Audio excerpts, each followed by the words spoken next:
What's up, everyone? Welcome. Today we'll be covering all of Tier 1 in the Psychological Experiments Iceberg. If you haven't seen the first parts of the series, I'll link the entire playlist below. And other than that, appreciate you all for watching. Make sure you guys do all the YouTube stuff, like, subscribe. And yeah, other than that, I'm getting right into it. Alright, starting off Tier 1 is Cerletti's Experiments.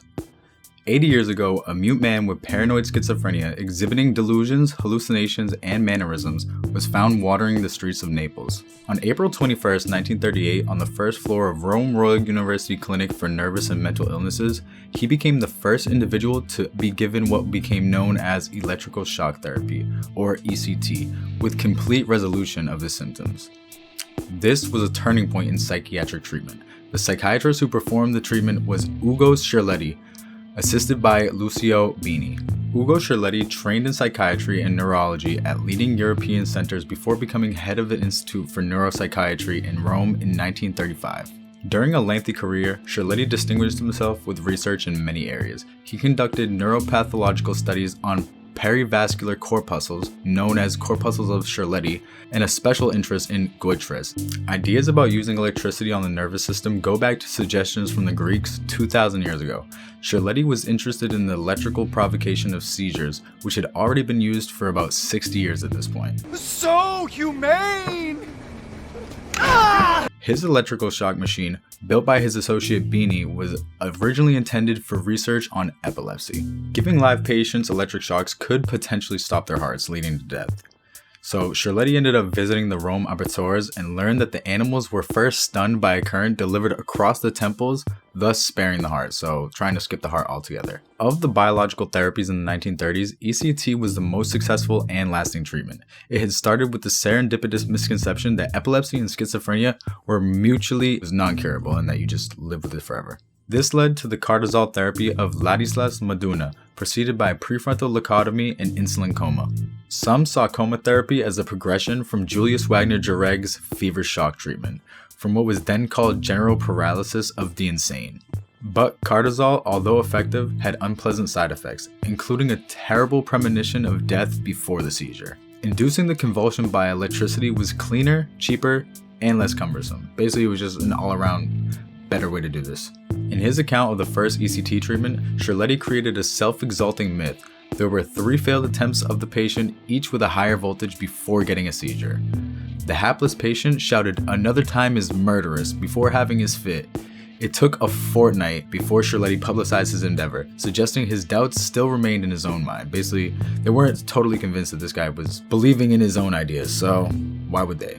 Cerletti believed that the therapeutic effect of ECT was produced by acrogonine during the seizures and did extensive research on animals to isolate the substance, although without success, so basically he never actually got it right.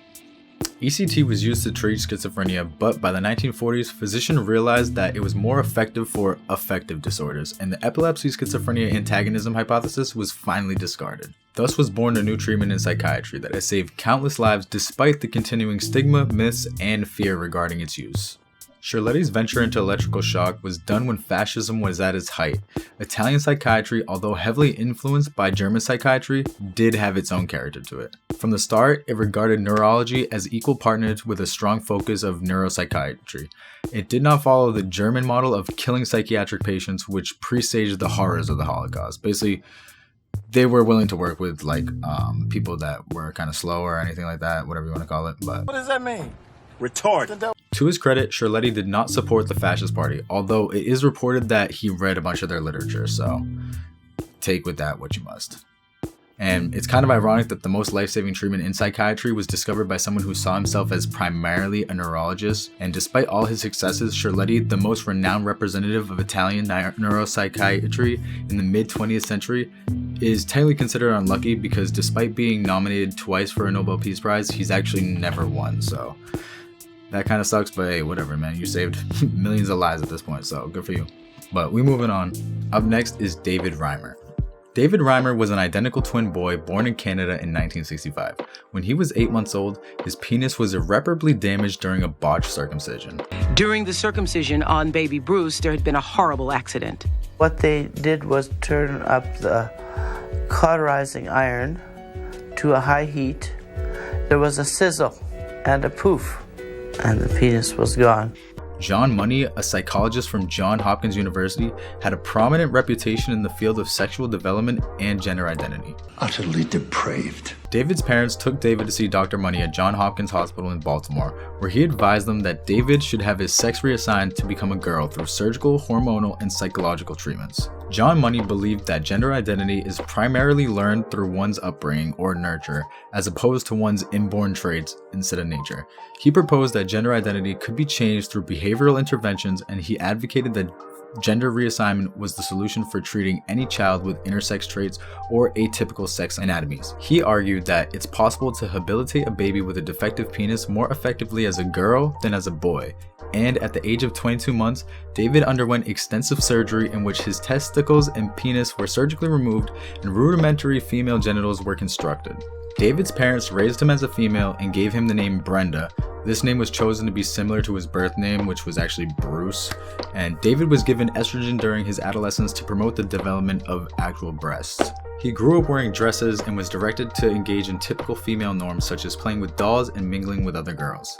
Throughout his childhood, David was never informed that he was biologically male and that he was an experimental subject in a controversial investigation to bolster Money's belief in the theory of gender neutrality, or that nurture, not nature, determines gender identity and sexual orientation. Basically that it's just whatever you're actually surrounded by and whatever ideas are like kind of forced upon you is what he's saying. David's twin brother Brian serves as the ideal control because the brothers had same genetic makeup, but one was raised as a girl and the other as a boy. Money continued to see David and Brian for consultations and checkups annually, basically just checking in on them. During these checkups, Money would force the twins to rehearse sexual acts and inspect one another's genitals. He was on some super weirdo shit. On some occasions, Money would even photograph the twins doing these exercises. Money claimed that childhood sexual rehearsal play was important for healthy childhood sexual exploration. My guy was a fucking weirdo. David also recalls receiving anger and verbal abuse from Money if they resisted participation. Money reported on Reimer's progress as the John/Jones case to keep the identity of David anonymous. Money described David's transition as successful. He claimed that David behaved like a little girl and did not demonstrate any of the boyish mannerisms of his twin brother Brian. Money would publish this data to reinforce his theories of gender fluidity and to justify that gender identity is primarily learned. In reality though, David was never happy as a girl. He rejected his female identity and experienced severe gender dysphoria. He would complain to his parents and teachers that he felt like a boy, would refuse to wear dresses or play with dolls. Basically, he was just kind of pushing away that identity completely.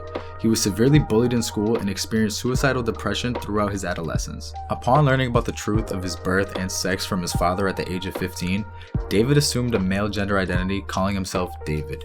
He underwent treatments to reverse the assignment such as testosterone injections and surgeries to remove the breasts and reconstruct a penis.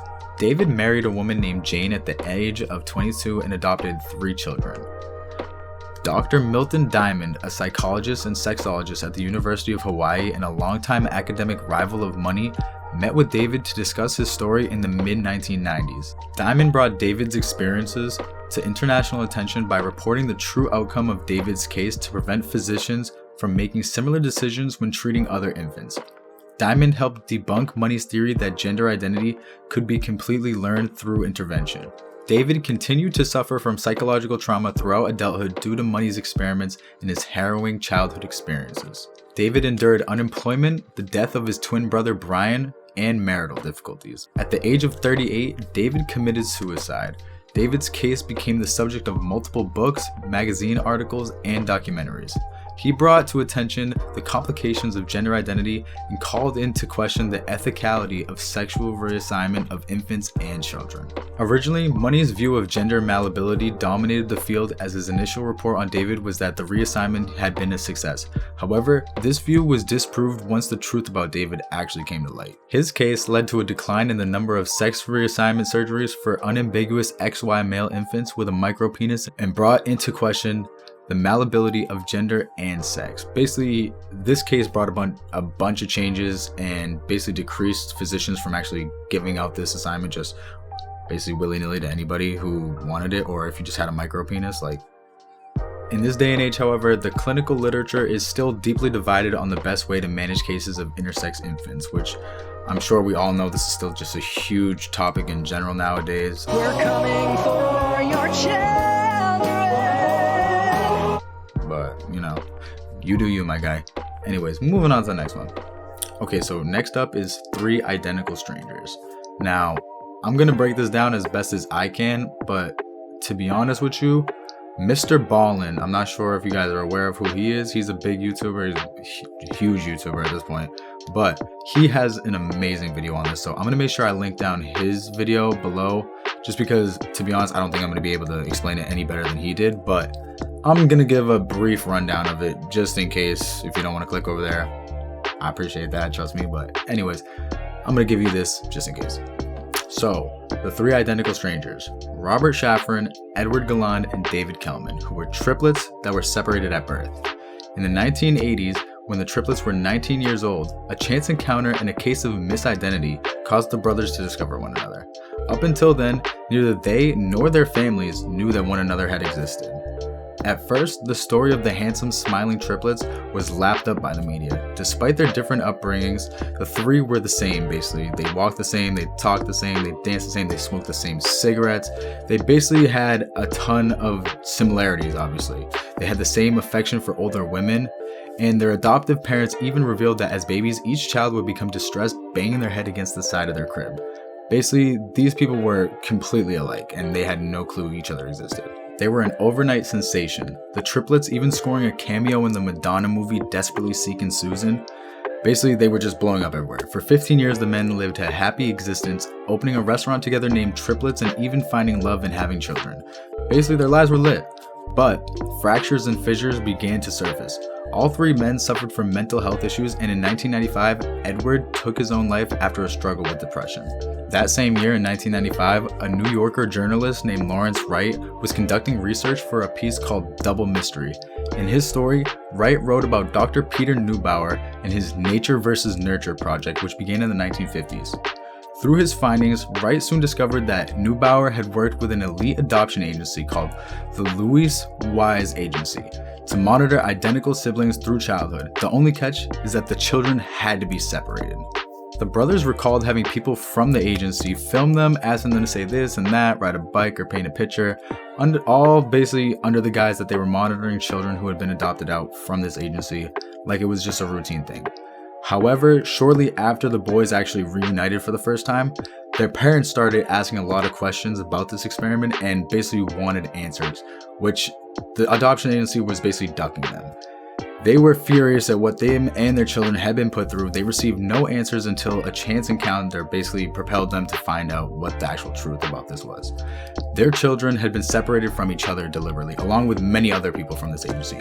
Psychologists had partnered with the agency for the twin study, as they call it, and even Dr. Neubauer visited the boys for the first 10 years of the project. This secret research project was never published, and it was never known who the private Washington charities who were bankrolling it actually were.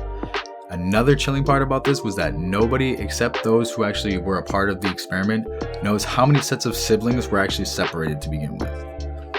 3 Identical Strangers filmmaker Tim Wardle said that you didn't have to be a scientist to figure out why these men had issues. And in a direct quote, he says, "One of the most shocking things that these psychiatrists are basically just sitting around saying, oh, it's really strange how all these children have all these different problems. The answer is obvious. You've ripped them apart from their siblings and basically ruined their lives," is what he said. And like I said, I'm gonna link the entire Mr. Ballin video below just because I think he does a way better justice of telling you the story. So just in case, but we're moving on to the next one. Up next is the Rosenhan Experiments. The Rosenhan Experiments, or Thud Experiment, was an experiment conducted to determine the validity of psychiatric diagnosis. Rosenhan himself and 7 mentally healthy associates called pseudo-patients attempted to gain admission to psychiatric hospitals by calling for an appointment and feigning auditory hallucinations. Basically, they were just faking this.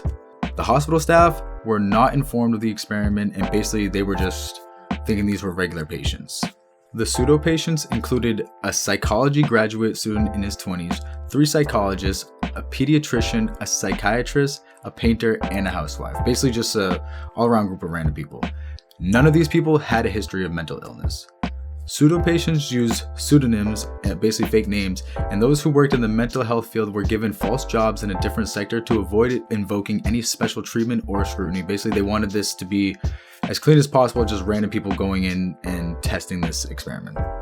Apart from giving false names and employment details, further biographical details were truthfully reported. During their initial psychiatric assessment, the pseudo-patients claimed to be hearing voices of the same sex as the patient, which were often unclear, but which seemed to produce the words empty, hollow, or thud, and nothing else. Basically, that's all they were hearing, hence the thud experiments. These words were chosen as they vaguely suggest some sort of existential crisis and for the lack of any published literature referencing them as psychotic symptoms. Basically, it's not a guaranteed psychotic symptom, but you definitely got some shit going on with you. No other psychiatric symptoms were claimed. If admitted, the pseudo-patients were instructed to act normally, reporting that they felt fine and no longer heard any more voices. Basically, they just went right back to normal. Hospital records obtained after the experiment indicate that all pseudo-patients were characterized as friendly and cooperative by the staff. All were admitted to 12 psychiatric hospitals all across the United States, including rundown and underfunded public hospitals in rural areas, urban university-run hospitals with excellent reputations, and one expensive private hospital. Basically, they had a mix of just different places that they sent these people to. Though presented with identical symptoms, 7 were diagnosed with schizophrenia at public hospitals and 1 with manic depressive psychosis, which is a much more optimistic diagnosis with better clinical outcomes, which came from the private hospital. Their stays ranged from 7 to 52 days and the average was about 19 days. All but 1 were discharged with a diagnosis of schizophrenia in remission, which Rosenhan considered as evidence that mental illness is perceived as an irreversible condition, creating a lifelong stigma rather than a curable illness, which is kind of facts. I mean, when you hear that somebody's mentally ill or something, you expect them to be fighting with that forever, basically, at the end of the day. Despite constantly and openly taking extensive notes on the behavior of the staff and other patients, none of the pseudo-patients were identified as imposters by the hospital staff, although many of the other psychiatric patients seemed to be able to correctly identify them as imposters. Basically, they kind of knew that these people were not like the others. In the first 3 hospitalizations, 35 of the total 118 patients expressed the suspicion that the pseudo-patients were sane, with some suggesting that the patients were researchers or journalists investigating the hospital. These people had a spot on. I don't know, they might not even be that crazy. Hospital notes indicated that the staff interpreted much of the pseudo-patient's behavior in terms of mental illness. For example, one nurse labeled the note-taking of one pseudo-patient as a writing behavior and considered it pathological. Basically, they were finding any excuse to write down for these people. The patient's normal biographies were recast in the hospital records along with the lines of what it was expected of schizophrenics by the then dominant theories of its cause. The experiments required the pseudo-patients to get out of the hospital on their own by getting the hospital to release them. Though a lawyer was retained to be on call for emergencies when it became clear that the pseudo-patients would not ever be able to voluntarily leave on short notice, basically that they were going to be stuck in there for a while. And once admitted and diagnosed, the pseudo-patients were not able to obtain their release until they agreed with the psychiatrist that they were mentally ill and began taking antipsychotic medications, which then they flushed down the toilet because obviously they weren't mentally ill at the end of the day. No staff member ever reported that the pseudo-patients were flushing their medication down the toilets. They just clearly never noticed this. And Rosenhan and the other pseudo-patients reported an overwhelming sense of dehumanization, severe invasion of privacy, and boredom while hospitalized. Which kind of makes sense, like, yeah, you're in a hospital. I don't know. Their possessions were sometimes randomly searched, and they were sometimes even observed while using the toilet. They reported that though the staff seemed to be well-meaning, they generally objectified and dehumanized the patients, often discussing the patients at length, basically right in front of their faces, acting like they weren't there, avoiding direct interaction with patients except as strictly necessary to perform their jobs, basically just not treating these people like they were actual people. Some attendants were prone to verbal and physical abuse of patients when other staff were not present. In fact, a group of patients waiting outside of the cafeteria for about half an hour before lunchtime were said by a doctor to his students to be experiencing oral acquisition psychiatric symptoms, and basically contact with doctors averaged about 6 to 8 minutes per day, so they were seeing these people a good amount.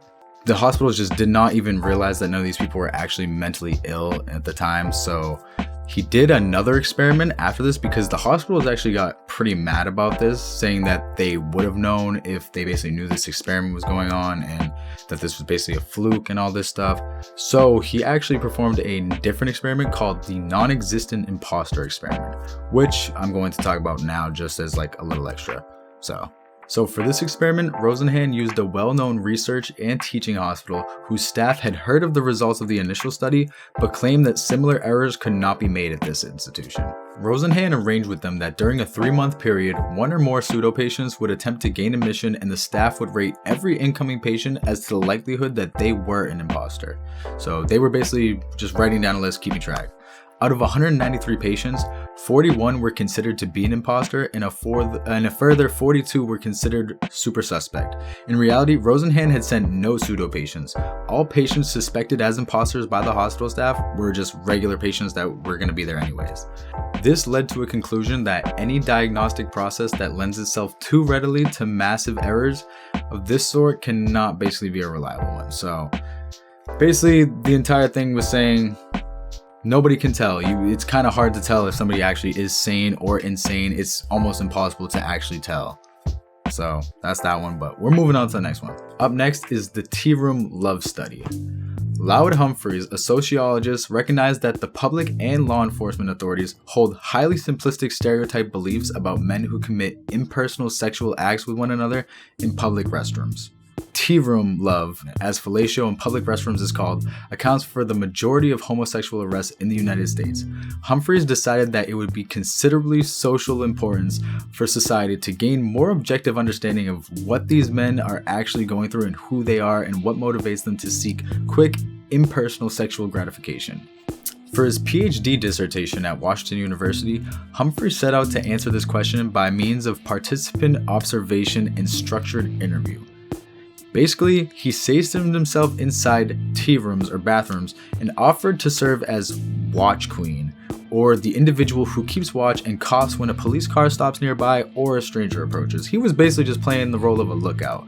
He played that role faithfully while observing hundreds of acts of fellatio. He was able to gain the confidence of some of the men he observed to disclose his role as a scientist and persuade them to tell basically their entire lives and about their motives behind what they were doing. Those who were willing to talk openly with him tended to be among the better educated members of the tea room trade, as they call it. To avoid bias, Humphreys secretly followed some of the other men he observed and recorded the license numbers of their cars. A year later, and carefully disguised, Humphreys appeared at their homes claiming to be a health service interviewer and interviewed them about their marital status, race, job, etc., just basically getting a bunch of information. Humphreys' findings destroyed many stereotypes. 54% of his subjects were married and living with their wives, and superficial analysis would suggest that they were exemplary citizens who had exemplary marriages. Basically, they had great lives. 38% of Humphrey's subjects clearly were neither bisexual nor homosexual at all. They were men whose marriages were marked with tension. Most of the 38% were Catholic, or their wives were, and since the birth of their last child, basically they just weren't having sex like that, you know what I mean? So they were finding it elsewhere. Their alternative source of sex had to be quick, inexpensive, and impersonal, and it could not entail any kind of involvement that would threaten their already shaky marriage and jeopardize their most important asset, which was their standing as father of their children. Basically, they just didn't want to ruin that image, which is why they were going to men's bathrooms, I guess, but who knows. They only wanted some form of orgasm-producing action that was less lonely than masturbation and less involving than a loving relationship. Of the other 62% of Humphrey's subjects, 24 were clearly bisexual, happily married, well-educated, economically quite successful. Basically, they had money, and exemplary members of their community. Basically, again, just great people altogether. Another 24% were single and were covert homosexuals. Only 14% of Humphrey's subjects corresponded to society's stereotype of homosexuality. That is, only 14% were members of the gay community and were interested in primarily homosexual relationships, which basically kind of blew his mind because, you know what I mean, the other 80 whatever percent is, you know, everyone else. Informal inquiry indicated that Humphrey's research has helped persuade police departments to stop using their resources on arrest for this victimless crime. The dissertation proposal was reviewed by only Humphrey's basically PhD committee, so just only a handful of people actually reviewed this. Only after the research had been completed did the other members of the sociology department even learn about it. Basically, which pissed them all off, obviously. A fury arose when some of those members of the department objected that Humphrey's research had unethically invaded the privacy and threatened the social standings of the subjects, and petitioned that the president of Washington University to rescind Humphrey's PhD degree. Basically, his committee was not feeling it. The rest of his department was not feeling it. They wanted his doctorate gone. They was not feeling that at all. The turmoil resulted in numerous other unfortunate events, including a fistfight among faculty members and the exodus of about half of the department members to positions at other universities. Everybody was trying to get away from this guy at this point. They were not feeling it. They were getting out of here. There was considerable public outrage as well. Journalist Nicholas von Hoffman, who was given some details of the case by one of the angered members of the sociology department, wrote an article about Humphrey's research and offered the following condemnation of social scientists. Basically, I'm gonna read a direct quote from him. "We're so preoccupied with defending our privacy against insurance investigators, dope sleuths, counter-espionage men, divorce detectives, and credit checkers that we overlook the social scientists behind the hunting blinds who are also peeping into what we thought were our most private and secret lives. But there they are, studying us, taking notes, getting to know us, as indifferent as everybody else to the feeling that to be a complete human involves having an aspect of ourselves that's unknown to everyone else." And basically that was his quote, and that was his words to this entire study. Alright, and finishing off this tier is Jane Elliott's school class. On the day after Martin Luther King Jr. was murdered in April 1968, Jane Elliott's third graders from the small, all-white town of Riceville, Iowa, came to class confused and upset. They recently had made King their hero of the month, and they couldn't understand why someone would kill him. So Elliott decided to teach her class a daring lesson in the meaning of discrimination. She wanted to show her pupils what discrimination feels like and what it can do to people. Elliott divided her class by eye color, those with blue eyes and those with brown.